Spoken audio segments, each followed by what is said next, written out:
Our hearts are moved by the people of Syria. We want to help.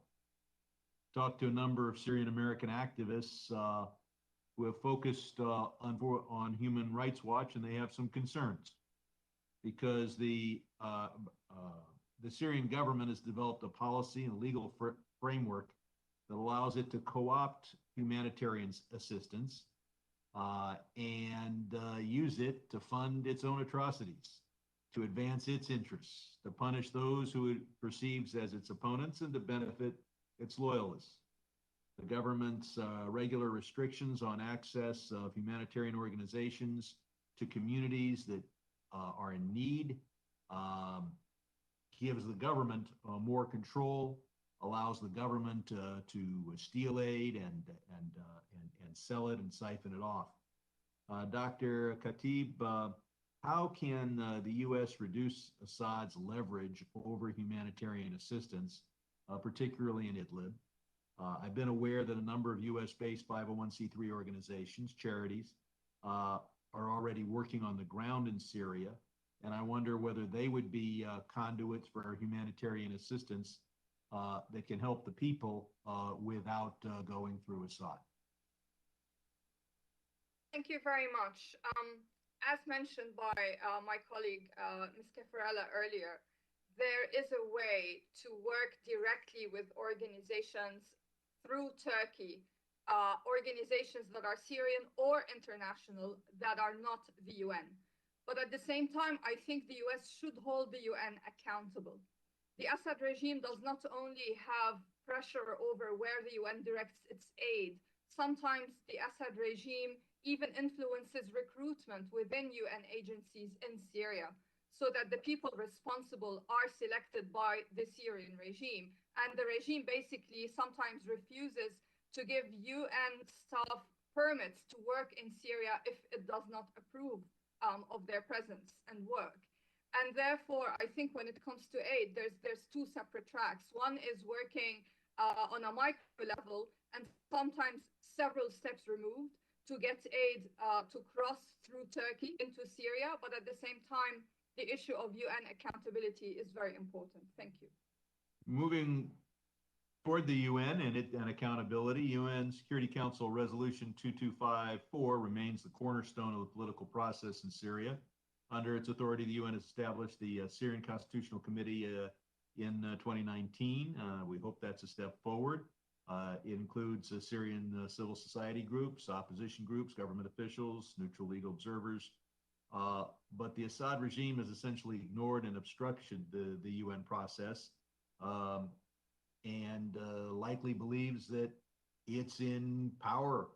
Apart from applying more pressure on the regime, what can the U.S. do to strengthen the Geneva process? I wonder which of our witnesses is most anxious to comment on that question. If I may, I would like to, sir. Thank you. I wrote about this in my written statement as well. Unfortunately, the regime and Russia view the UN-led peace process as going nowhere. They are not taking it seriously. They are deliberately stalling it. They want to show that this is all a waste of time and that ultimately the world should normalize relations with Assad. That's why they wanted to fail. So it's very important not to let it die. However, I stress that, in my view, we cannot rely on the UN peace process to kickstart peace in Syria, even though it is meant to be a peace process. I think the issue of Syria is now also not in the hands of Syrians, unfortunately, as a first step. It has become an international conflict. It has allowed Russia to present itself as a new emerging superpower once more. And that is why I advocate that the United States start bilateral negotiations with Russia on Syria. There are certain things, some concessions that the US can offer Russia that would not hurt US national interests, such as having Russia retain a naval base on the Mediterranean or having Russia retain a degree of political or military influence in Syria. If time to have Mr. Alsho Ghauri also comment on that question. I believe in the importance of the UN's role in the Syrian issue. There was a big purpose of creating the UN. That was to make the world safer, to make the world better. And right now, I believe that bureaucratic system or the wrong leadership maybe in the UN is affecting how well they're doing it. The Syrian people need to be supported on the ground, and that can be done in multiple ways.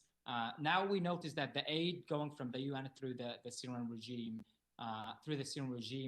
that happened many times, and the regime that sieging people, killing people, can't actually be giving the aid to give back to the people, right? So if those people are sieged to be starved by the Syrian regime, we can't give aid to the Syrian regime. So that needs to be changed. Those people on the ground in Syria need to be supported directly to them through their local organizations.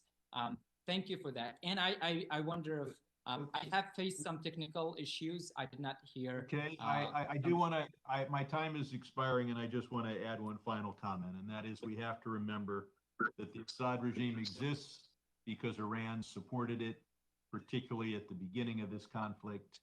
And that when we look at hundreds of thousands of dead Syrians, we know that the arrow points to Tehran. And with that, I yield back. Thank you very